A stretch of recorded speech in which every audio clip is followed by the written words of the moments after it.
जय हिंद साथियों, नमस्कार।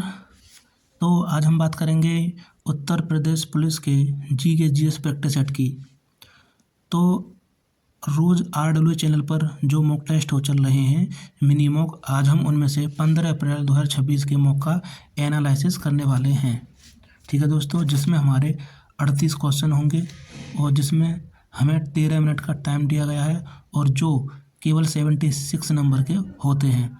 ठीक है दोस्तों, तो आप वीडियो में बने रहिएगा। अगर आपने जो मॉक टेस्ट लगाया है तो कमेंट करके अपना स्कोर ज़रूर बता दें। ठीक है दोस्तों, और इस मॉक टेस्ट को अब हम स्टार्ट करते हैं। ठीक है दोस्तों,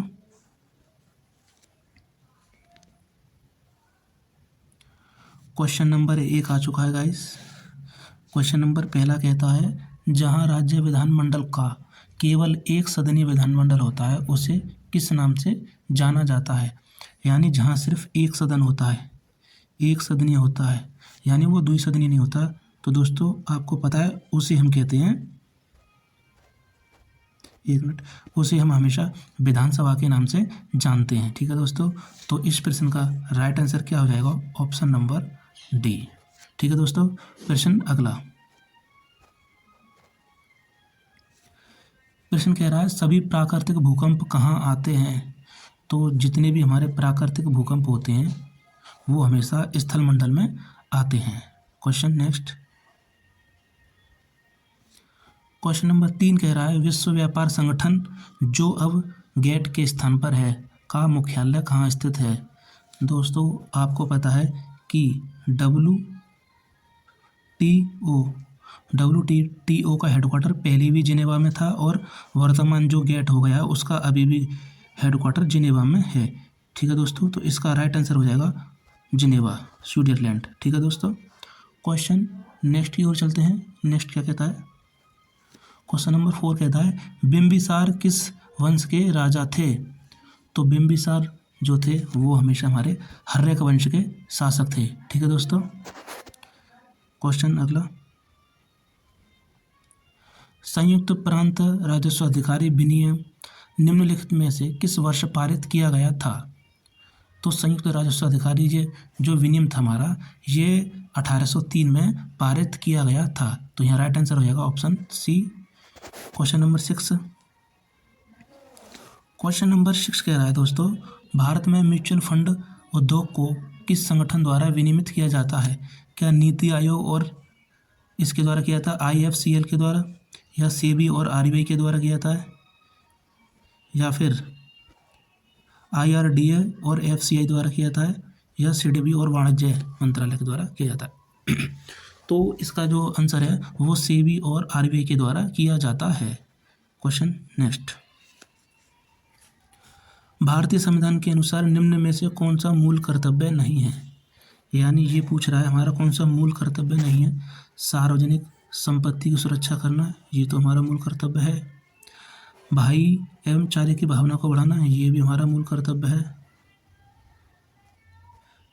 और 2 ऑप्शन और हैं, संविधान का पालन करना और उसके आदर्शों का पालन करना, भाई ये भी हमारा मूल कर्तव्य होता है। लेकिन सार्वजनिक चुनाव में मतदान करना ये नहीं होता है, ये हमारा मूल कर्तव्य नहीं है। ठीक है दोस्तों, तो यहाँ पर राइट आंसर ऑप्शन डी हो जाएगा। क्वेश्चन नंबर 8, राष्ट्रीय चावल अनुसंधान उड़ीसा के किस शहर में स्थित है? तो राष्ट्रीय चावल अनुसंधान उड़ीसा के कटक में स्थित है। क्वेश्चन 9, निम्नलिखित में से किस संगठन ने 16 अगस्त 1946 को सीधी कार्यवाही का दिवस घोषित किया था? तो सीधी कार्यवाही का घोषित 1946 में दोस्तों मुस्लिम लीग ने किया था। क्वेश्चन 10 कैसा है, भारत का पहला सफल अंतर्राष्ट्रीय मिशन कौन सा है? भारत का जो पहला अंतर्राष्ट्रीय मिशन है तो वो हो जाता है हमारा मंगलयान। क्वेश्चन 11, मुक्त बाजार अर्थव्यवस्था एक महत्वपूर्ण पहलू है, यानी जो मुक्त अर्थव्यवस्था है ये हमारी पूंजीवादी का एक पहलू हो जाएगा। क्वेश्चन 12 कहता है, कौन सा खिलाड़ी 2022 में भाला फेंक के लिए डायमंड लीग फाइनल का खिताब जीतने वाला पहला भारतीय बना? तो भाला फेंक में तो हमारे वही हैं, नीरज चोपड़ा। क्वेश्चन अगला, इनमें से सबसे पुराना प्लेटफॉर्म कौन सा है? क्या इंस्टाग्राम है, यूट्यूब है, लिंक्डइन है, फेसबुक है। इंस्टाग्राम की स्थापना तो 2010 में होती है दोस्तों, यूट्यूब की होती है 2004 में, और लिंक्डइन की होती है 2002 में। ये हो जाएगा इसका करेक्ट आंसर। क्वेश्चन नंबर 14 कहता है मानव अधिकार संरक्षण अधिनियम भारत में किस स्थिति से प्रभावी हुआ था। तो किस स्थिति से प्रभावित हुआ था, ये हमारा 28 सितंबर 1993 को हुआ था। और जो हमारी मानव अधिकार संरक्षण की सार्वभौमिक घोषणा जो हुई थी दोस्तों, साथ ही बता देता हूँ आपको, वो हुई थी हमारी 10 दिसंबर 1948 को हुई थी। ठीक है दोस्तों, और इसी दिन से हम मानवाधिकार दिवस मनाते हैं 10 दिसंबर से। क्वेश्चन 11, 7 मिनट बचे हमारे पास। दोस्तों अगर आपको वीडियो हमारी कैसी लग रही है और कंटेंट कैसा लग रहा है, प्लीज़ कमेंट करके जरूर बता देना, ठीक है। और आपका जो स्कोर इसमें कितना रहा इस वाले मॉक में, ये भी बता देना, ठीक है दोस्तों। भारत की संविधान सभा द्वारा राष्ट्रीय गान को निम्न में से किस वर्ष अपनाया गया था। तो 24 जनवरी 1950 को अपनाया गया था।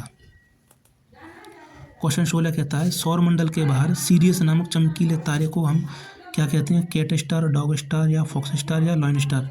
तो दोस्तों हमारा स्टार सिर्फ एक ही होता है, वो है डॉग स्टार। ठीक है दोस्तों।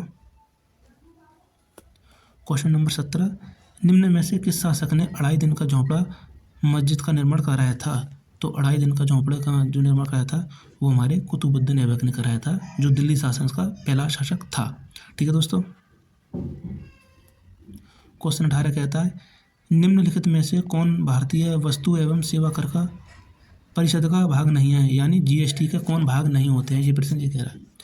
राजस्व या वित्त के प्रभारी होते हैं, केंद्रीय वित्त मंत्री होते हैं, प्रत्येक राज्य का प्रभारी वित्त मंत्री होता है बिल्कुल, लेकिन केंद्र शासित प्रदेशों के उपराज्यपाल का भी नहीं होते। ठीक है दोस्तों। क्वेश्चन नंबर 19 कहता है निम्नलिखित में से किस पूर्व भारतीय प्रधानमंत्री को भारत रत्न नहीं मिला। तो किसको नहीं मिला, पीवी नरसिम्हा राव को तो मिला है, डॉक्टर मनमोहन सिंह को, हाँ डॉक्टर मनमोहन सिंह को ही नहीं मिला, क्योंकि चौधरी चरण सिंह को मिल चुका है और लाल बहादुर शास्त्री को भी मिल चुका है। ठीक है दोस्तों। क्वेश्चन 20, भारत की कौन सी नदी बंगाल की खाड़ी में गिरती है, यानी बे ऑफ बंगाल, यानी तमिलनाडु की शाट की कह रहा है। नर्मदा नदी यानी जो अरब सागर में गिरती है, माही अरब सागर में, तापी। तो राइट आंसर हो जाएगा गोदावरी जो नदी है बंगाल की खाड़ी में गिरती है। क्वेश्चन नंबर 21, निम्नलिखित में से कौन सा राज्य भूटान के साथ सीमा साझा करता है नहीं करता है। ये दोस्तों नहीं करता है पूछ रहा है, तो भूटान के साथ हमारा मणिपुर कभी सीमा साझा नहीं करता। क्वेश्चन नंबर 22, किसने भारतीय संघीय व्यवस्था को सौदेबाजी के रूप में वर्णित किया। तो ये कहा था हमारे मॉरिस जोन्स ने। अगला, आईटी में बैंडविड्थ बढ़ाने के लिए किस तकनीक का इस्तेमाल किया जाता है। तो उसमें हम करते हैं मेमोरी इंटरलीविंग का। ठीक है दोस्तों। क्वेश्चन अगला, क्वेश्चन 24 कहता है नेपाल ने अपना पहला लोकतांत्रिक संविधान किस वर्ष अपनाया था। तो किस वर्ष अपनाया था, ये अपनाया था 2015 को अपनाया गया था। क्वेश्चन 25, लूशाई पहाड़ियों को नाम से जाना जाता है। देखो दोस्तों, खासी तो मिजोरम में हो जाएंगी, और मिजो पहाड़ी भी मिजोरम, खासी मेघालय में हो जाएगी, गारो खासी जयंतियाँ मेघालय में, मिजो मिजोरम में हो जाएगी, और नाग पहाड़ी हो जाएंगी मणिपुर में, है ना, पटकाई बुम्बी वहीं पे हो जाएंगी। तो यहाँ पे लूशाई पहाड़ी भी तो मिजोरम में होती हैं, मिजोरम में हो जाएंगे दोनों, ये इन्हीं का दूसरा नाम है मिजो पहाड़ी। क्वेश्चन नंबर 26, जनसंख्या के घनत्व को मानव और भूमि के बीच में रखा जाता है, कितने वर्ग किलोमीटर में रखते रहते हैं। 27 कह रहा है भारत में मौद्रिक नीति समिति की अध्यक्षता कौन करता है। तो कौन करते हैं, इसकी अध्यक्षता जो आरबीआई के गवर्नर होते हैं वो करते हैं। ठीक है दोस्तों।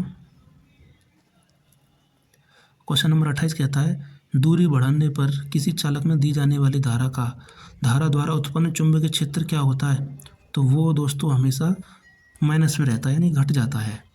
क्वेश्चन 29, निम्न में से किस बीमारी या स्थिति के पीछे खराब स्वच्छता की स्थिति संभावित कारण नहीं हो सकती।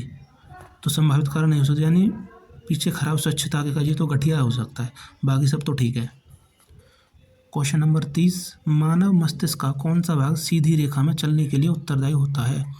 तो सीधी रेखा, मैंने एक ट्रिक बताई थी, सीधी यानी सीधी सैरी यानी सेरिबेलम। 31, बासी और गीली ब्रेड के ऊपर रुई जैसी समृद्धि को क्या कहते हैं। तो इसे हम दोस्तों हमेशा कवक के रूप में जानते हैं। क्वेश्चन नंबर 32, लाई हरोबा भारत की निम्नलिखित में से किस शास्त्रीय नृत्य शैली का प्रारंभिक है? तो लाई हरोबा हमेशा मणिपुर का होता है, ठीक है दोस्तों। और नृत्य शैली यानी भारत की, ये ठीक है। क्वेश्चन 33, राष्ट्रीय आपदा प्रबंधन प्राधिकरण में एक अध्यक्ष और अन्य सदस्य होते हैं जिनकी संख्या हमेशा 9 से अधिक नहीं होती है। वर्ष 2027 में AI समिट का आयोजन कहाँ किया जाएगा? 2027 में जिनेवा में किया जा रहा है, ठीक है दोस्तों। क्वेश्चन 35, हाल ही में विश्व होम्योपैथी दिवस 2026 में कब मनाया गया है? तो ये मनाया गया है हमारे 10 अप्रैल को, 10 अप्रैल को मनाया गया है। क्वेश्चन नंबर 36, उत्तर प्रदेश सरकार ने यूपी एराइज और AI प्रज्ञा पहल का शुभारंभ इस संगठन के साथ मिलकर किया है? तो ये किया हमारे वर्ल्ड बैंक के साथ किया गया है। Right answer option A.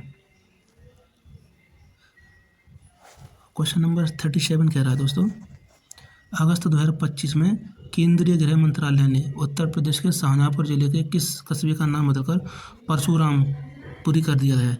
तो ये कर दिया है जलालाबाद का, ठीक है दोस्तों। यहाँ राइट आंसर हो जाएगा ऑप्शन नंबर ए। ये हमारा लास्ट प्रश्न है दोस्तों, नाबार्ड का पूर्ण रूप पूछ रहा है। नाबार्ड का पूर्ण रूप हमारा आपको पता है, सबको पता है वैसे, national bank for agriculture and rural development होता है, ठीक है। तो राइट आंसर हो जाएगा यहाँ पे ऑप्शन नंबर ए, ठीक है दोस्तों। तो दोस्तों ये थे GK GS के 30 क्वेश्चन जिसका एनालिसिस हमने कर लिया है, और कमेंट करके आप बता देना कितना स्कोर इसमें आपका रहा, ठीक है दोस्तों।